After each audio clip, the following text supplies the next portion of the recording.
지금 세계 미술계의 흐름을 보면은요, 이 국가 간의 경계가 사라지면서 전 세계에 있는 미술 시장이 하나로 통폐합되고 있어요. 구주 조정이 일어나고 인수합병이 활발하게 이루어지면서 이제 거대 공룡 기업이 미술계에도 탄생한 거죠. 다국적 기업 같은 거죠.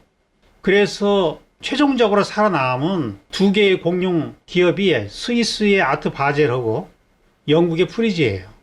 그래서 이 아트 바젤은 이제 전통이 이제 워낙 깊고 1970년에 생겼죠. 2004년도에 미국에 진출을 해요. 그래서 이제 마이애미 비치를 12월에 열고 있거든요. 그리고 또 이제 아시아까지 이제 진출을 해가지고 2013년도에 아트 바젤 홍콩을 론칭을 한 거예요. 그게 3월 달이죠.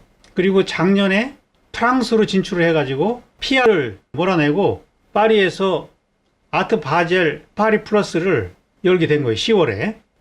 3월에 홍콩, 6월에 스위스, 10월에 아트 바젤 파리, 그 다음에 12월에 미국 마이애미 비치 이렇게 4번을 열면서 이제 세계 미술시장을 주도하고 있는 거라고요. 그러니까 이제 프리즈가 미국 쪽을 공략해 들어가요. 그래서 이 아모리쇼 1980년에 시작해가지고 지금까지 이어지고 있는 아모리쇼하고 그 다음에 엑스포 시카고 여기도 이제 꽤 큰 아트페어였는데 이 두 개를 합병을 했어요. 그러니까 프리즈는 주로 이제 미국 쪽을 공략을 한 거죠. 아트 바젤은 이제 유럽 쪽을 공략을 한 거고. 그래서 올해 열리는 아모리쇼가 마지막 아모리쇼예요.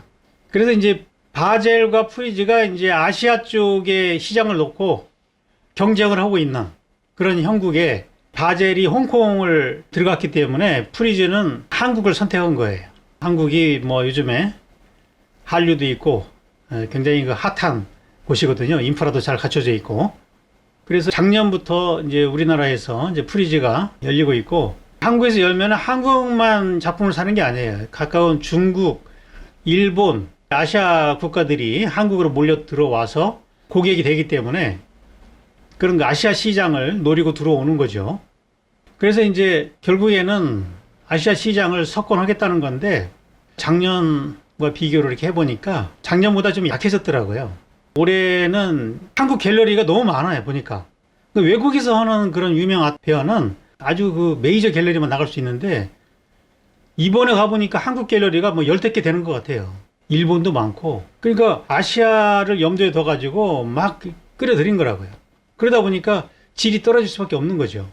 한국 시장을 노리면서 조금 아시아 작가들을 많이 보여주는 식으로 지금 접근을 하고 있다. 지금 5년 계약이죠. 2년 했으니까 앞으로 3번 더 남은 거죠. 그러면 그 뒤에는 어떻게 될까요? 지금은 이제 키아프랑 같이 하고 있거든요. 키아프는 뭐 덩달아서 프리즈를 얻고 가는 거죠. 이번에 뭐 입장료가 8만 원이라고 하더라고요. 8만 원. 누가 뭐 키아프로 그 돈 내고 가겠어요. 프리즈가 있으니까 그 돈 내고 가는 거 아니에요. 지금 당장은 달콤하지만 이제 그 5년 기간이 끝나면은 프리즈의 본색이 드러날 거라고요. 지금은 뭐 한국 작가들을 그렇게 많이 발굴해 가지고 해외에 소개한다 그런 명분을 갖고 있지만 시간이 지나면은요 이제 알짤 없습니다. 이제 질을 보장해야 되기 때문에 지금도 보니까 이 질의 차이가 너무 크게 나요. 한국 작가랑 외국 작가들의 그 질적인 차이가 크기 때문에 그게 이제 시간이 지나면 다 걸러지게 돼 있거든요. 이 예술이라는 거는 생산자와 소비자 사이의 그 갭이 가장 큰 분야가 아닌가 이렇게 생각이 돼요. 뭐 기업이야 당장 소비가 있을 때 이제 생산을 하는 거지만 예술은 수요가 없어도 미지의 새로움을 위해서 낯섦을 감수해야 되는 그런 분야인데 이 아트페어라는 거는 이제 기본적으로 판매를 위한 거기 때문에 이게 좀 예술의 생리와는 좀 맞지를 않는 거예요, 원래. 근데 뭐 예술가도 팔아야 먹고 살고 생존해야 되기 때문에 의식하지 않을 수는 없는 건데 여기에 초점을 맞추는 거는 좀 곤란할 수 있다. 그러니까 아트페어에서 잘 팔린다는 것이 한편으로 보면은 예술성에 문제가 있다 이렇게도 볼 수 있는 거죠. 컬렉터들이 다 이해할 만한 그런 작품을 한다는 것 그 자체가 예술성이 약하다는 하나의 그 증거일 수도 있는 거예요.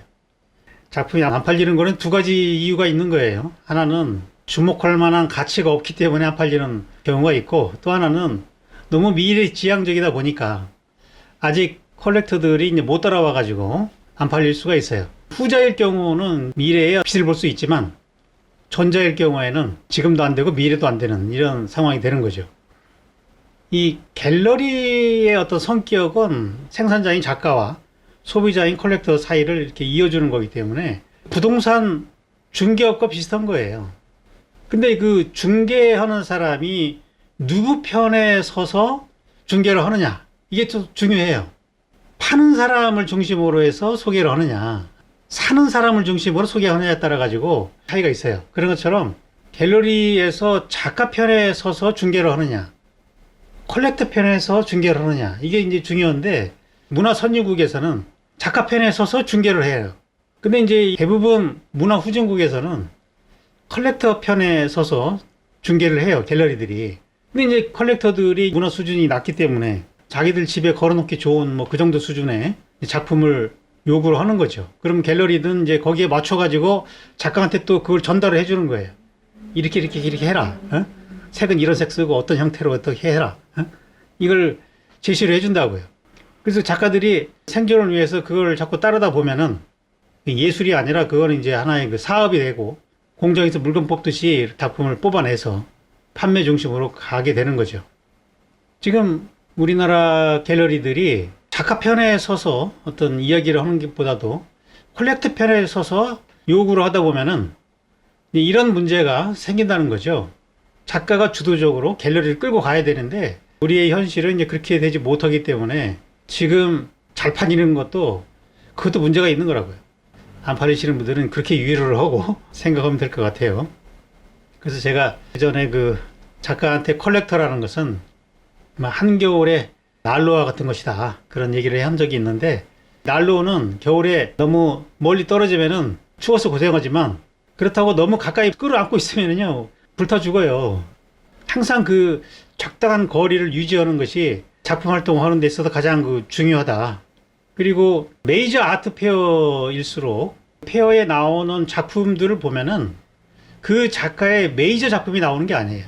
마이너 작품이 나온다는 거죠. 왜냐면은 아트 페어라는 거는 기본적으로 팔기 위한 거니까 그게 메인이 돼서는 안 되잖아요. 자기가 하는 작업이 따로 있고, 그거는 이제 그거대로 가면서 판매도 해야 되기 때문에 판매에 맞춰서 서비스 버전으로 작품을 한 것들이 아트페어에 나와야 되거든요. 근데 우리나라 아트페어에서 나오는 작품들을 보면은 그 작가의 대표작들이 나온다고요. 그러면 안 되는 거라고요. 문제가 있는 거죠. 지금 이제 프리즈가 우리나라에 들어와서 키아프랑 이제 비교가 되고 있는데 바로 이제 그 차이인 거라고요. 우리나라도 좀 분위기가 좀 바뀌고 있어요. 그 옛날식의 권위적인 그런 거에서 많이 벗어나고 있고, 지금 아주 그 젊은 작가도 작품이 좋으면 이게 바로 스카우트 해가지고 보여주더라고요. 그게 이제 바람직하기도 하지만 한편으로는 굉장히 또 위험하기도 해요. 이 준비가 안 된 작가들이 그런 식으로 확 이렇게 업돼가지고 노출이 될 때 반드시 좋은 게 아니거든요. 오히려 굉장한 타격이 될 수 있어요. 제가 이 미술계 한 30년 이상 쭉 이렇게 지켜보니까 그때 잠깐 반짝했던 작가들이 한 10년 지나면은 활동하는지도 잘 모르게 되는 경우가 많아요. 특히 이제 갤러리에서 한동안 막 이렇게 키워주고 밀어주고 했던 그런 작가들이 이제 분위기가 싹 바뀌면은요, 유행이 바뀌어버리면은 거들떠보지도 않아요. 책임지지 않습니다, 갤러리가. 가격은 확 올려놓고 책임을 안 진다는 얘기예요. 그러면 작가 입장에서는 한번 올라간 가격을 내릴 수가 없어요. 그 전에 산 사람들이 있기 때문에 더 올렸으면 올리지 내릴 수가 없기 때문에 작품도 못 팔고, 작품이 안 팔리면은 갤러리 초대도 어렵고, 그래서 사라지는 거라고요.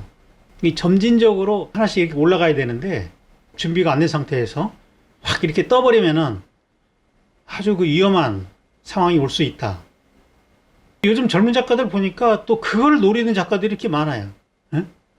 그냥 아이디어 하나 탁 내가지고 한 방 탁 뜨면은 그 된다, 이런 아주 그 위험한 생각을 가진 작가들이 많다는 거죠.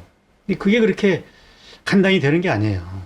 이제 프리즈 서울이 들어오면서 생긴 긍정적인 부분이 있다면은 콜렉터들의 수준이 올라간다는 얘기예요. 기존에 이제 한국 작가들 중심으로 공부하던 콜렉터들이 이제 세계 시장에 눈을 돌리면서 새로운 작가들을 많이 알게 되고, 그래서 그 눈으로 한국 작가들을 이제 보게 되거든요.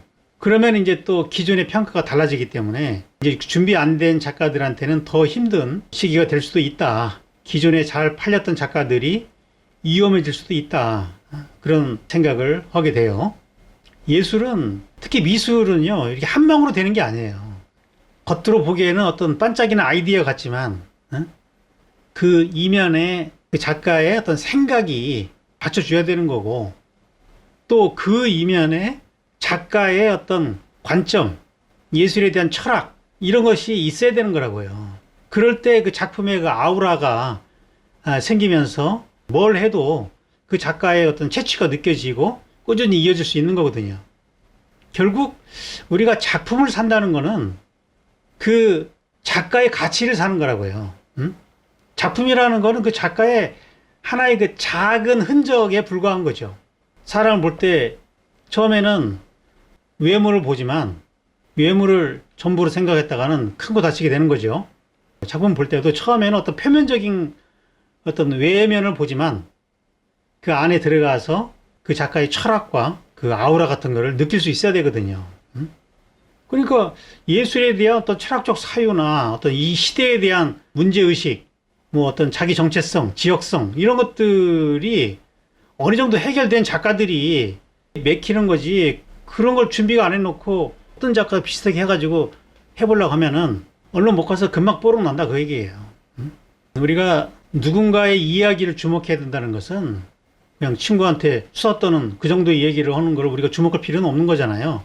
적어도 본질에 대한 어떤 깊이가 있고, 현재 상황에 대한 문제의식이 있고, 본질과 상황에 대한 간극을 좁힐 수 있는 어떤 아이디어가 있고, 이런 내용이 있을 때 우리가 주목할 만한 가치가 있는 거잖아요. 네?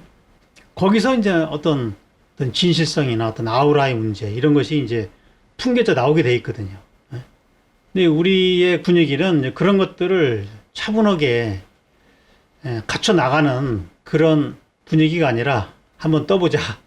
특히 젊은 작가들이 이제 그런 경우가 많아서 우려가 많이 된다.